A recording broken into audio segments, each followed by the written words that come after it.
Welcome to the Calculus Building. My name is Gregory Carlson, and we are going to now talk about a very important definition, and that definition is when something is continuous.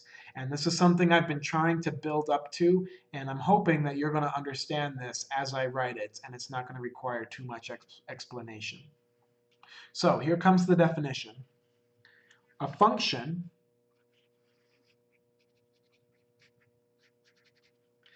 is continuous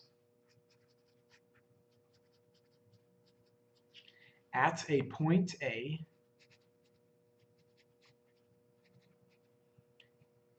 if, so this is going to be being continuous at just a single point, okay? So we're going to only be continuous at one point. So a function is continuous at some point, call it A, if, and we have three conditions. And if these three conditions are true, then that means the function is continuous at that point. First function, f of A exists.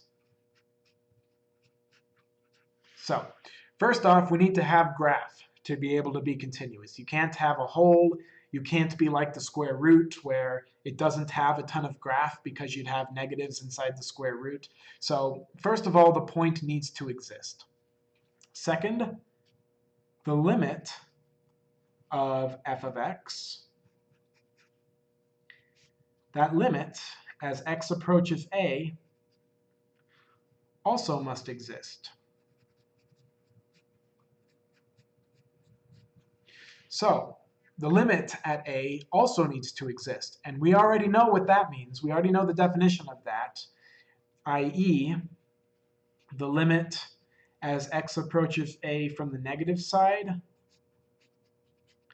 equals the limit as x approaches A from the positive side are the same thing, and that limit exists, and we'll just call it L. So the limit of the left-hand side has to equal the limit of the right-hand side, which makes the limit, and we'll just call that L. So we need the graph to exist, we need the limit to exist, and so the final condition is the limit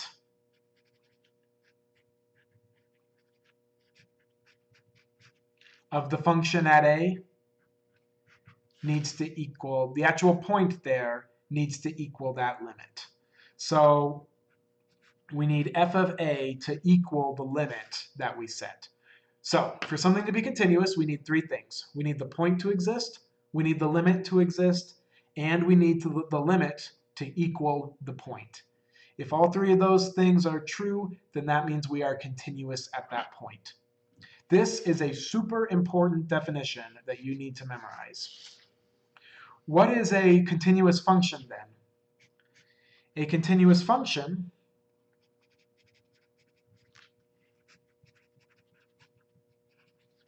is a function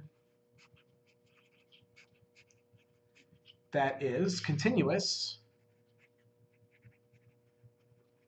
on its entire domain. So if a function is continuous everywhere, then that means that a function is continuous if it's continuous everywhere, or at least it's continuous over intervals where the function behaves well and is well defined. So you could say for all A in the domain, or however you want to define it, but basically a continuous function is a function that's continuous on its entire domain. So what I want to do now is draw a line under this and look at a few examples of when these conditions don't hold. So when does condition 1 fail? Well, the example at the end of the recent video, the most recent video is an example, but here's the square root function. Are we continuous at -3?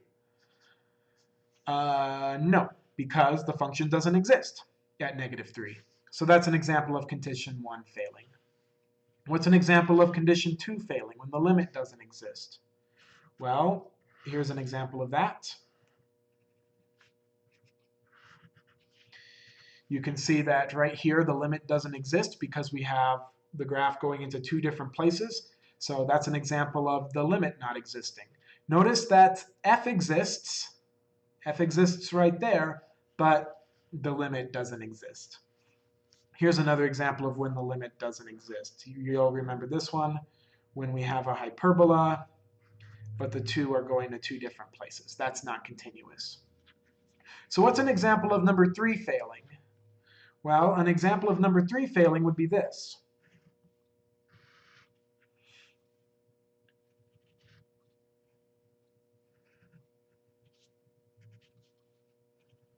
So here's an example of number 3 failing. I have a hole in the graph and a point right here. So notice the graph exists at this value. Say this is the value 2. The graph exists right there. It's this point right here. And the limit exists, and the limit is this point. But because the limit does not equal the graph, then it's not continuous. So we need the graph point to equal the limit. And here the limit is this value, and the graph is this value. And so there's a disconnect, so there's no limit there. Another one, and so that's kind of the different things that can happen. So one kind of simple definition of a graph that's continuous is if you can draw the graph without lifting your pencil, then it's continuous. So if you can draw a function without lifting your pencil, then it's pretty much continuous. But the formal definition of continuity are these 3 pieces. The graph has to exist, the limit has to exist, meaning the left and right limits agree with each other, and the graph has to equal the limit. Let's look at an example. Use the graph to answer these questions. So here we can see we have the value 4 right there. So let's see what the limit is as we approach 4 from the positive side. It looks like on my graph we're approaching 1, 2, 3, 4. Looks like we're approaching 4. Let's see what the limit is as we approach from the negative side. Looks like we approach this hole right here. And so that limit is going to equal 3.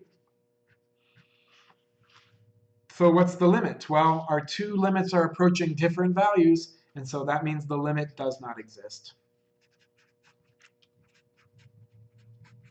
So the limit does not exist there because they're approaching 2 different values. What is f of 4? Now remember, when we're actually looking at f of 4, that point exists and it's the solid dot. So that solid dot right there is where the graph is. The hole is not part of the graph. So f of 4 is actually equal to the same value as our positive limit, our right-handed limit, and that value is equal to 4. So the question is f of x continuous at 4? Why or why not? And the answer is no, it's not continuous. And so which one of the 3 conditions have we failed? What do you think? What of the 3 conditions have failed?